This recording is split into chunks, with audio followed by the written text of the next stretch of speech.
Welcome, my friends. Welcome to another aimless adventure coming to you from Sonoy, Georgia today with the Duo Finds. What's up?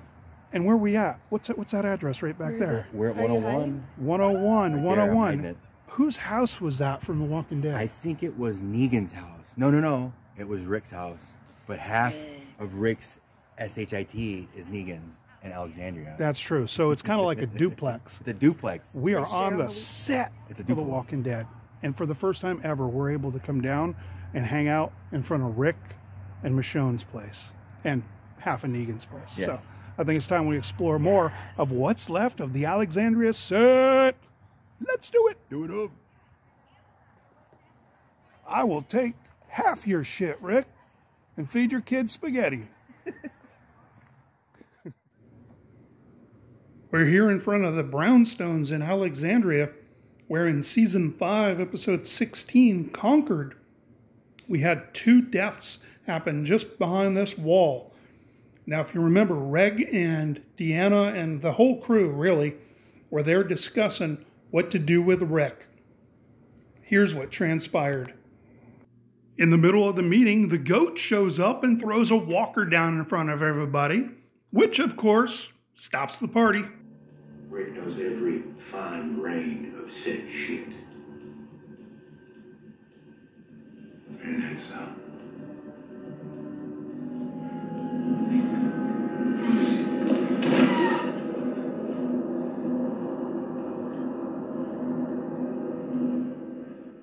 I didn't bring it in. It got inside on its own. They always will. The dead and the living, because we're in here. So I was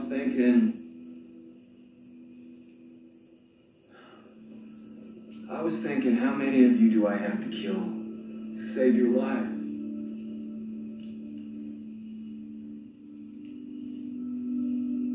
You're not ready. But you have to be. Right now, you have to be. Luck runs out.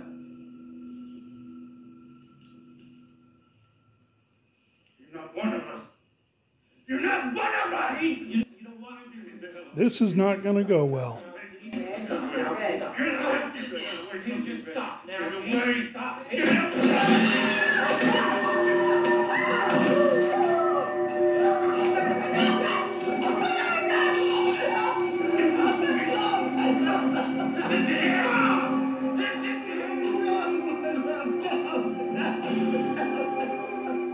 At first, Rick looks a little puzzled at Deanna's request, but it would be rude to deny your host. Do it.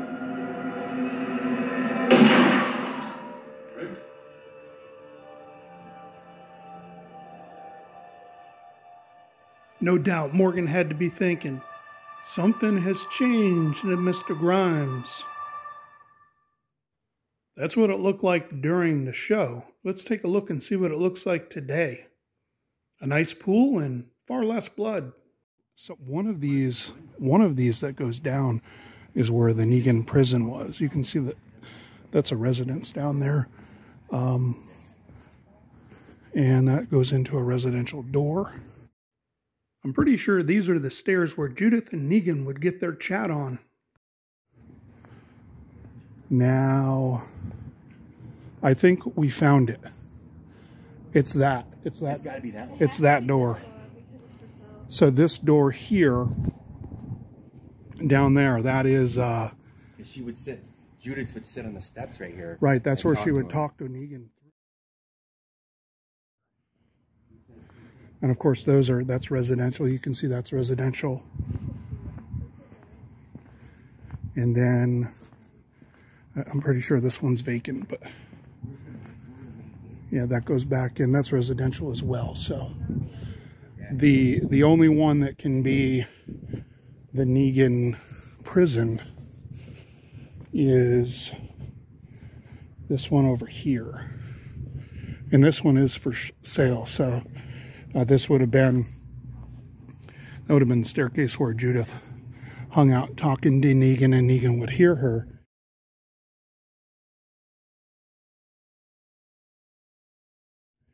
And there's no signs that say no trespassing or anything to here, but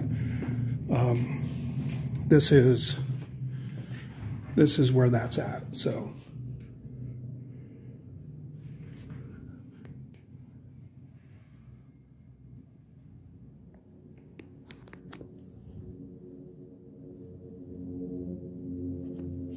this would have been, I thought they did it on set, but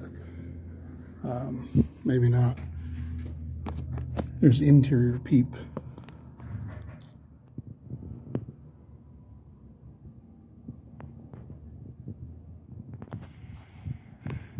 It is very strange being here without the wall up.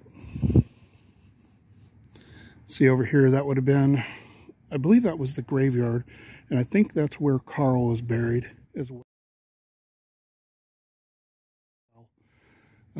Through here you would have had Gabriel's church, later the meeting house, up until season 11.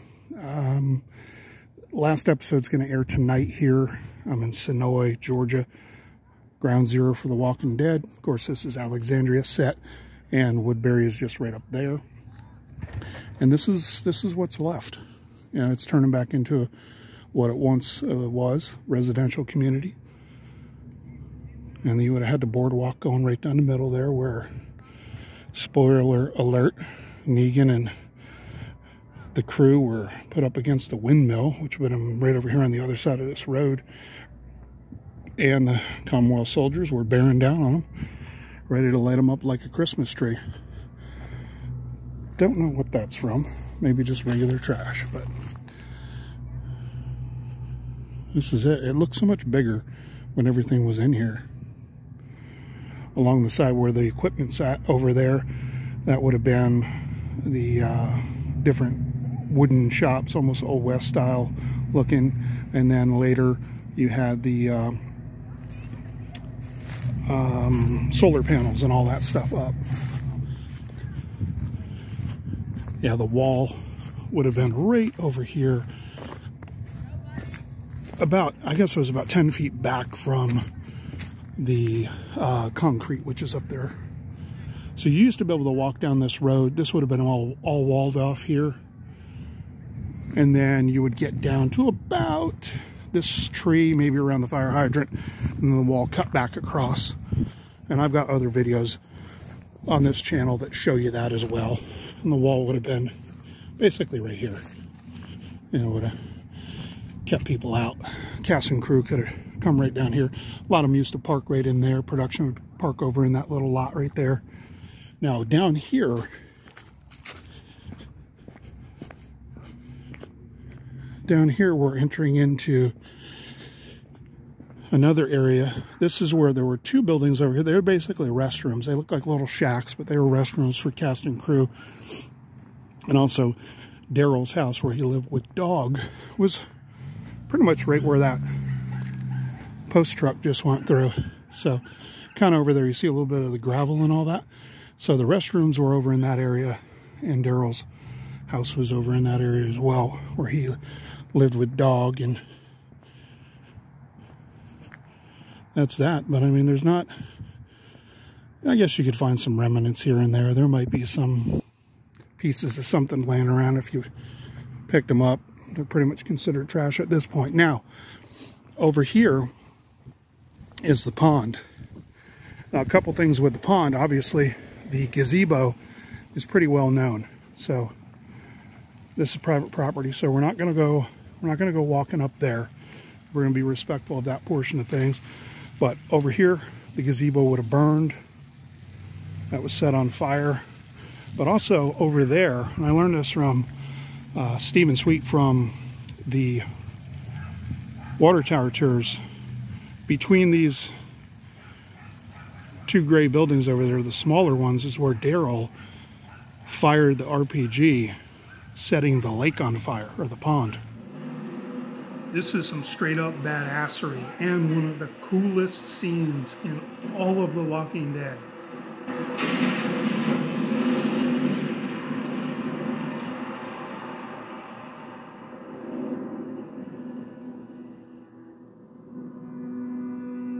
It's almost like a Walker ballet. As the flames shoot up, they just snap their necks. And like moths to the flame, they head towards the fire.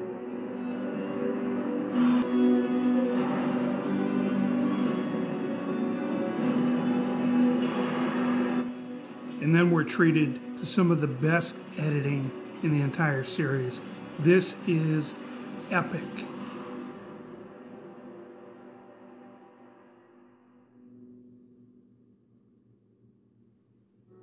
The next scene opens up with the streets littered with slaughtered walkers.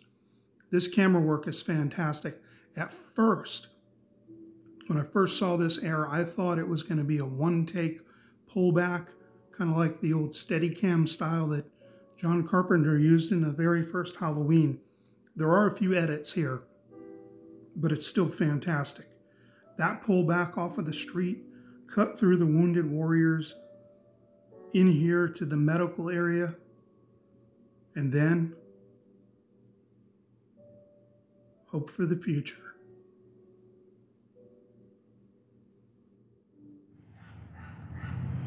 One of my earlier Walking Dead videos, I got down to about near that mailbox. I pulled over on the left side where I'm looking now, and I walked down here. This was all walled off. This street, these houses over here, that was completely walled off. You could not see. You didn't even know there were houses back there.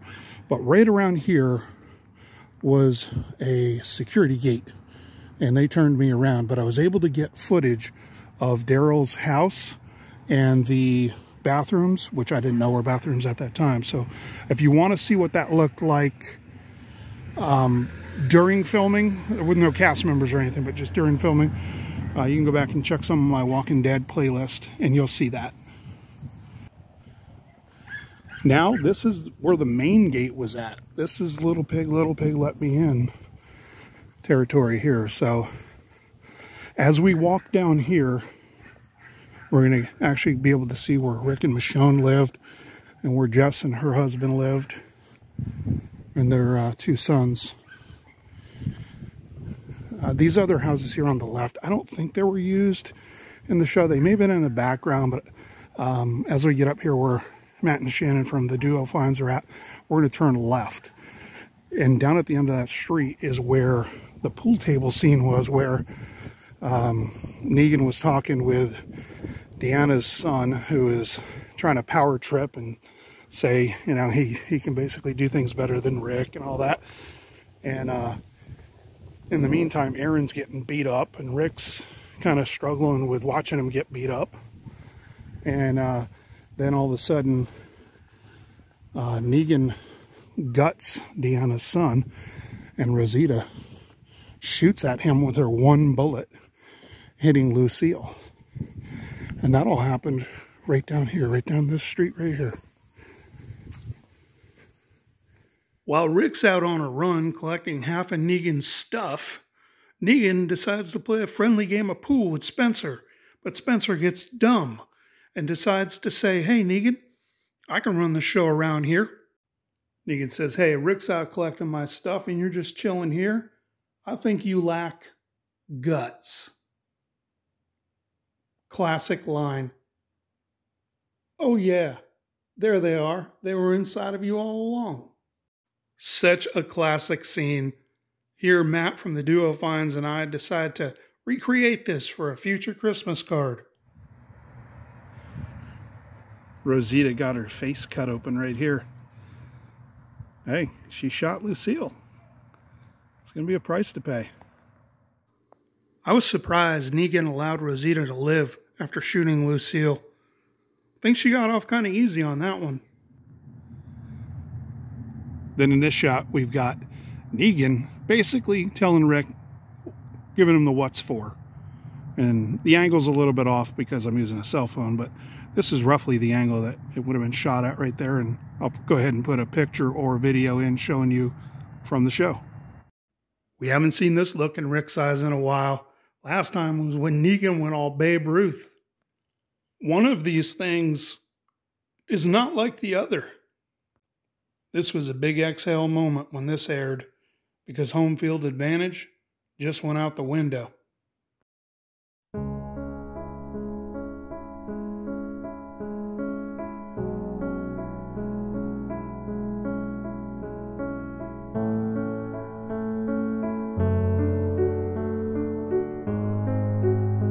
Screen used Rick Grimes staircase. Actually, that is. And so is the 101, because that's the real address. We can't really see inside, but they filmed in there.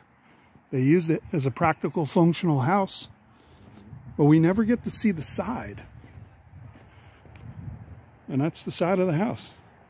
The wall would have run right along there, right along that tree line where that concrete is at. But as you can tell, there's folks living here now, so. But it is pretty friggin' epic to be hanging out where so many cool episodes were filmed right here.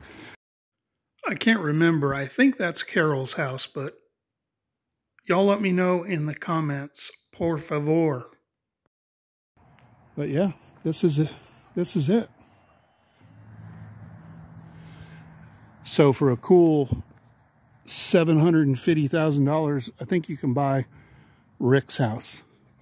Also, the one next door, that one's for sale as well. Like I said, there's fully functional neighborhood. Oh, you can see upstairs, they didn't finish those windows. They're still kind of blocked out. Matt noticed, and Shannon noticed, that this bench over here has got something going on. They lined it up for us, dude. Having to do with the show. Look at that. I was saying to Shannon, we go 200 on it right now. And I could put this in my van, dude. I have that poster. That's the poster I have. Bench is using the background of the dream sequence in season 7. JDM sat on it to work out on his lines. There it is. Screen used right there for $300, man. I go to by the time you see this video, this thing no longer exists. Somebody has purchased it, guaranteed. Right over there is the last remaining pieces of the wall in public view. And I think this used to be the graveyard where Carl's buried. But I don't remember offhand. If y'all do, post it in the comments. I can't remember which one of these houses was Carol's and which one was Aaron and Eric's. Either way, it was super cool to be able to check out the Negan jail, the front of Rick's house, and over the wall at Deanna's. That's going to do it from this one. Thanks for stopping by. Check out the Duo Funds on YouTube. And until next time, adventure on.